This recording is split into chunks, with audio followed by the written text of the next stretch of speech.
Hello बच्चों, welcome to today's class. और आज की क्लास में हम कंटिन्यू कर रहे हैं हमारे केमिस्ट्री का topic solution.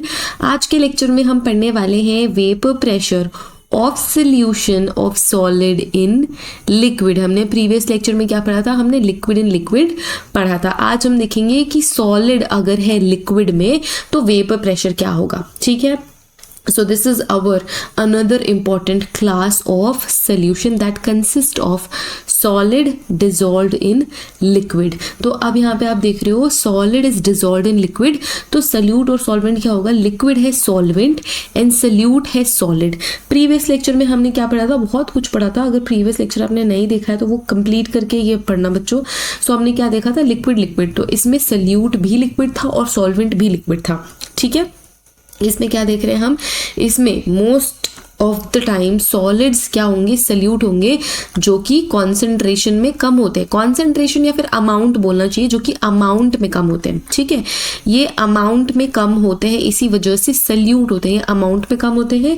And liquid solvent है तो ये अमाउंट में ज़्यादा होगा। जब कभी भी कोई एक कंपोनेंट ज़्यादा होता है तो वही उसका सोल्यूशन फेज होता है। ठीक है, for example sodium chloride, glucose, urea and cane sugar in water.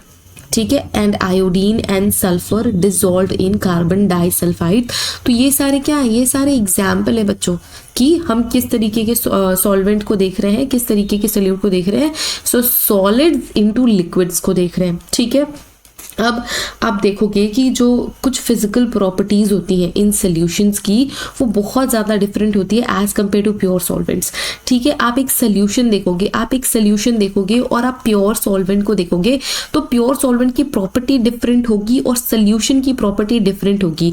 और उसमें भी जो लिक्विड सोल्यूशन है उनकी प्रॉपर्टीज़ डिफरेंट हो सकती है, एंड जो सॉलिड लिक्विड टाइप के सोल्यूशंस है उनकी प्रॉपर्टीज़ भी डिफरेंट हो सकती है। ठीक है, एग्जाम्पल देखेंगे। फॉर एग्जाम्पल वेपर प्रेशर है ना, liquids at a given temperature vaporise and under the equilibrium condition the pressure exerted by the vapours of the liquid over the liquid phase is called vapour pressure. ठीक है, एक ऐसा ही हम physical property देख रहे हैं जिसे हम कहते हैं वेपर प्रेशर। आप सभी को अभी तक समझ में आ गया होगा बच्चों कि वेपर प्रेशर होता क्या है। ठीक है, एक हमने ले लिया बीकर, इसमें है हमारा सोल्यूशन।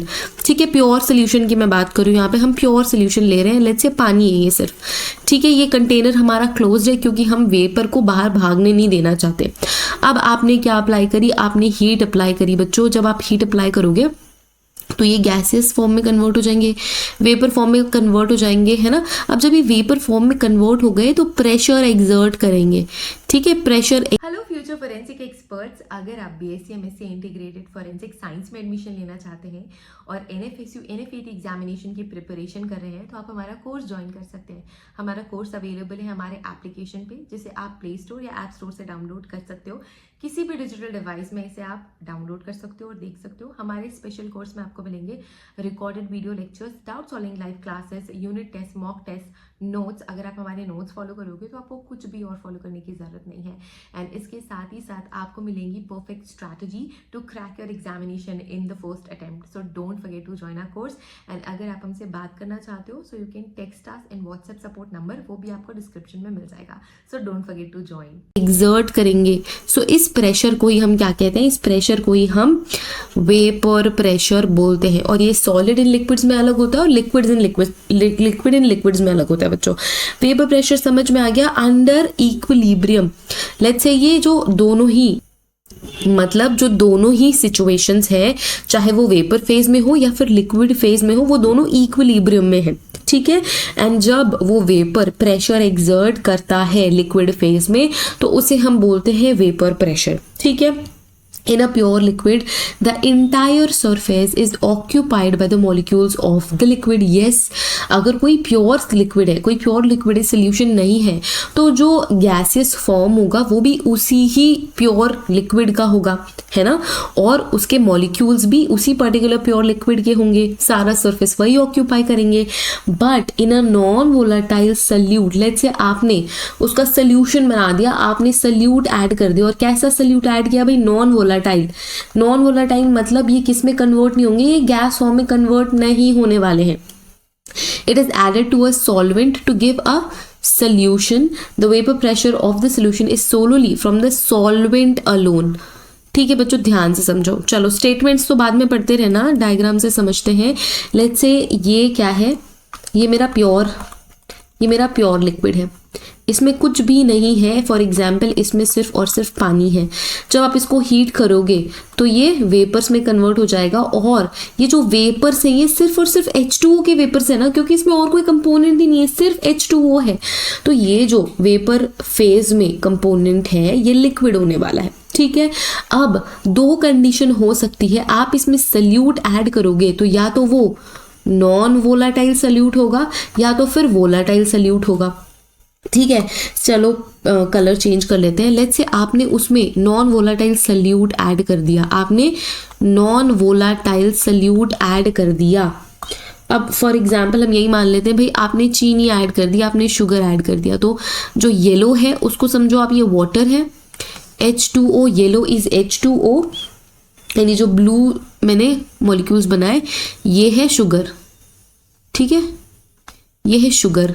ओके, सो जब आप शुगर नॉन वोलेटाइल है, जब ऐसा सोल्यूशन बन जाएगा बच्चों, जब ऐसा सोल्यूशन बन जाएगा तो अब देखो, जो पहले ये वाली जो कंडीशन थी इसमें क्या हो रहा था, वाटर ही गैसियस फेज में था और वही ही प्रेशर एक्सर्ट कर रहा था, और ये एक मस्त इक्विलिब्रियम में थे, इनको कोई प्रॉब्लम नहीं थी. गैसेस फॉर्म में जा रहे थे, गैसेस फॉर्म में कंडेंस होकर लिक्विड फॉर्म में आ रहे थे, कोई प्रॉब्लम नहीं था. और इनका वेपर प्रेशर कैसा होगा, इनका वेपर प्रेशर कैसा होगा बच्चों, इनका वेपर प्रेशर होगा हाई. कैसे होगा, अब इसको देखो, यहाँ पे आपको देख के समझ में आ जाएगा. अब देखो ये क्या है, एक सोल्यूशन है जिसमें पानी और शुगर है.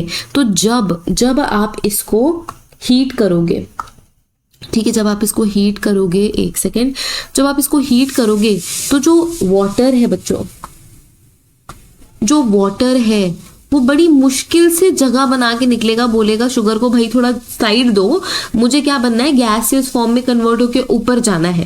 पहले अगर यहाँ पे पूरा का पूरा सरफेस ही वाटर था तो ये इजीली कन्वर्ट हो रहे थे गैसियस फेज में और मस्त प्रेशर डाल रहे थे, वेपर प्रेशर डाल रहे थे अपने लिक्विड पे. अब यहाँ पे भले ही शुगर गैसियस फॉर्म में कन्वर्ट नहीं होगी पर जगह तो घेर रही है ना, पर स्पेस तो कन्वर्ट कर ही रही है, पर स्पेस तो कवर कर ही रही है. अब जब ये स्पेस कवर कर रही है तो जो वाटर मॉलिक्यूल्स है वो लेट्स से 10 की जगह सिर्फ 5 ही गैसियस फेज में जा पा रही है, और इसकी वजह से क्या हो जाएगा, वेपर प्रेशर लो हो जाएगा. कैसे केसेस में, नॉन वोलाटाइल सल्यूट के केसेस में. सल्यूट क्या होता है, जो कम होता है, हमारा छोटू मैंने बताया था, है ना. तो अगर सरफेस में पहले 10 के 10 वाटर मॉलिक्यूल थे तो उनका जो वेपर प्रेशर है वो ज़्यादा होगा, क्योंकि ये सारे गैस में कन्वर्ट हो जाएंगे, वेपर्स में कन्वर्ट हो जाएंगे और ज़्यादा हाई प्रेशर एग्जर्ट करेंगे. वहीं पे यहाँ पे देखो, यहाँ पे अब शुगर भी ऐड हो गई है, वो वोलाटाइल नहीं है पर स्पेस खाएगी, स्पेस तो कंज्यूम कर लेगी. तो ऐसे में क्या है, जो वाटर मॉलिक्यूल है वो सिर्फ और सिर्फ कम जाएंगे, सिर्फ और सिर्फ let's say for example 2 he molecules gas में कन्वर्ट हो पाए और ये कम फिर प्रेशर डालेंगे तो ये लो वेपर प्रेशर हो जाएगा. अब आपको समझ में आ गया होगा, है ना, समझ में आ गया होगा कि क्यों लो वेपर प्रेशर होगा, क्यों हाई वेपर प्रेशर होगा. ठीक है, अब देखो जो सेकंड कंडीशन बच गई, जो हमने यहाँ पे देखा था सेकंड कंडीशन बची. अब यहाँ पे कुछ ऐसा आपने वोलाटाइल सल्यूट ऐड कर दिया. वोलाटाइल सल्यूट मतलब ये भी गैसेस फॉर्म में कन्वर्ट हो जाएंगे, ये भी गैसेस फॉर्म में कन्वर्ट होंगे. ठीक है, तो यहाँ पे भी गैसेस फॉर्म में भी आपको देखने को मिलेंगे, सल्यूट भी देखने को मिलेगा और सॉल्वेंट भी. ठीक है, सॉल्वेंट भी देखने को मिलेगा, सॉल्वेंट भी आपको देखने को मिलेगा. तो ये इस तरीके का फिर प्रेशर एग्जर्ट करेंगे आपके इसमें सोल्यूशन में, ये और भी ज्यादा रिलेटिवली लो प्रेशर एग्जर्ट करेंगे. क्यों, क्योंकि दोनों को ही प्रॉब्लम हो रही है गैसेस फेज में जाने में, और सरफेस पे जब दो वोलाटाइल कंपोनेंट है तो इनका वेपर प्रेशर भी कम होगा. समझ में आ गई बात. चलो अब स्टेटमेंट्स पढ़ लेते हैं. स्टेटमेंट्स में क्या लिखा है, if a non volatile solute is added to a solvent to give solution, the vapour pressure of the solution is solely from the solvent alone, क्योंकि वो तो गैसेस फेज में जाएंगे नहीं. The vapour pressure of the solution at a given temperature is found to be lower lower than the vapour pressure of pure solvent at the same temperature. देखो आपको same temperature पे ही इनको observe करना है। Now in the solution the surface has both solute and solvent molecules, thereby the fraction of the surface covered by the solvent molecules get reduced. Consequently, the number of solvent molecules escaping from the surface is correspondingly reduced. That's why vapor pressure will also be reduced. अब आपको वही imagine करना है जो मैंने आपको example अभी दिया था। आप देखो कि आपके पास एक ग्लास ऑफ वाटर है, उसके सरफेस पे सिर्फ और सिर्फ वाटर है और वो मस्त इजीली एस्केप कर जाएंगे वेपर फेज में और प्रेशर क्रिएट करेंगे और वो वेपर प्रेशर होगा। ठीक है, प्योर लिक्विड के केस में सिर्फ एक ही कंपोनेंट गैसेस फेज में जा रहा है और वो ज्यादा प्रेशर एक्सर्ट करेगा। In case of non volatile solute, non volatile solute के केस में क्या होगा, या फिर NaCl देख लो या शुगर देख लो, ये इवेपोरेट तो होंगे नहीं पर स्पेस कंज्यूम करेंगे। इसकी वजह से जो वाटर मॉलिक्यूल है वो कम एस्केप कर पाएंगे और इसी वजह से वेपर प्रेशर भी लो हो जाएगा। तो सिंपल सी बात है, कंक्लूड हम यही करते हैं कि प्योर कंपोनेंट्स जिसमें खूब सारे वाटर मॉलिक्यूल्स हैं, वो लेट्स से वाटर मॉलिक्यूल्स है या कोई भी मॉलिक्यूल्स है, वो इजीली कन्वर्ट हो जाएंगे अपने वेपर फेज में और ज़्यादा वेपर प्रेशर एक्सर्ट करेंगे। वहीं पे अगर कोई नॉन वोलेटाइल सोल्यूट है तो उसकी वजह से जो वेपर प्रेशर है वो लो हो जाएगा। ठीक है, अब यहाँ पे हमको क्या देखना है, हमें देखना है राउल्ट्स लॉ। हमने राउल्ट्स लॉ ऑलरेडी पढ़ा है, तो राउल्ट्स लॉ के बेसिस पे हम क्या स्टेट कर सकते हैं, for any solution the partial vapour pressure of each volatile component, कैसा, each volatile component in the solution is directly proportional to its mole fraction. ठीक है, बाइनरी सोल्यूशन में देखेंगे, चलो एक आपको सॉल्वेंट को 1 दे दो, सोल्यूट को 2 नंबर दे दो। जब आप देखोगे when the solute in non-volatile only the solvent molecule are present in the vapor phase and contribute to vapor pressure, so that's why P1 be the vapor pressure of the solvent, जो कि for example let's say पानी है मान लो, और Chi1 उसका क्या है, mole fraction है। It's vapour pressure in the pure state की हम बात कर रहे हैं, according to Raoult's law will be P1 directly proportional to Chi1 या फिर X1। ये क्या है, ये है मोल फ्रैक्शन, ये है मोल फ्रैक्शन बच्चों, और ये क्या है, ये है आपका वेपर प्रेशर, ये वेपर प्रेशर है। ठीक है, अब हम यहाँ पे देखेंगे P1 is equal to Chi1 with P0 1। ठीक है, तो जो प्रोपोर्शनैलिटी कांस्टेंट है it is equal to the vapour pressure of the pure solvent P0 1। And जब हम प्लॉट देखेंगे वेपर प्रेशर का और मोल फ्रैक्चर का तो वो मस्त लीनियर होगा। हम प्योर केस की बात करें, अरे कहाँ गया मेरा स्टाइलस भाई, हाँ, तो कैसे बनेगा, मोल फ्रैक्शन इधर है, वेपर प्रेशर इधर है, तो आपका ग्राफ ना मस्त लीनियर बनने वाला है इन केस ऑफ प्योर सॉल्वेंट। अब हमें पढ़ना है ideal and non ideal solution बच्चों। पहले मैंने सोचा था कि एक ही कंटिन्यूएशन में पढ़ लेंगे, पर I will cover this topic in the next video. So आपका अब क्या कौन कौन सा टॉपिक कवर हो गया, हमने क्या कंप्लीट कर लिया, हमने कंप्लीट कर लिया है vapour pressure of liquid solution, कैसा, solid in liquid and liquid. तो देखो वेपर प्रेशर कितना इंपॉर्टेंट है, ये प्रॉपर्टी कितनी ज्यादा इंपॉर्टेंट है। अब हमें क्या पढ़ना है, ideal solutions and non ideal solutions. Okay, so thank you so much guys for watching today's class, जिसमें हमने पढ़ा vapour pressure of solutions in solid in liquid. बहुत ईजी है बच्चों, बहुत आराम से पढ़ना, ध्यान से पढ़ना। देखो स्ट्रेस लेने वाली कोई बात नहीं है, किसी भी लाइफ में कितने भी कॉम्पिटिटिव एग्जाम आप दोगे, बस ये सोचना कि स्ट्रेस लेने वाली बात कोई नहीं होती बच्चों, बस अच्छे से पढ़ना होता है। हमेशा याद रखना जो आपका डेडिकेशन होता है इट ऑलवेज बीट्स टैलेंट। अगर आप डेडिकेटली पढ़ाई करोगे, मैंने ऐसे कुछ कोट पढ़ा था, आई थिंक मैंने थोड़ा चेंज कर दिया है, I really don't remember that, but वो बहुत ज़्यादा अच्छा था। मैंने ये पढ़ा था शायद, प्रैक्टिस बीट्स टैलेंट। अगर कोई इंसान टैलेंटेड है तो ज़रूरी नहीं कि अगर आपके पास टैलेंट नहीं है तो आप उसको बीट नहीं कर सकते। आप प्रैक्टिस करके सिस्टमैटिकली प्रिपरेशन करके आप कोई भी लाइफ की कॉम्पिटिटिव एग्जाम क्लियर कर सकते हो। ये तो बहुत छोटा कॉम्पिटिटिव एग्जाम बच्चों। ठीक है। सो अगर समझ में नहीं आता है कोई भी टॉपिक तो दोबारा पढ़ो, लिख लिख के पढ़ो।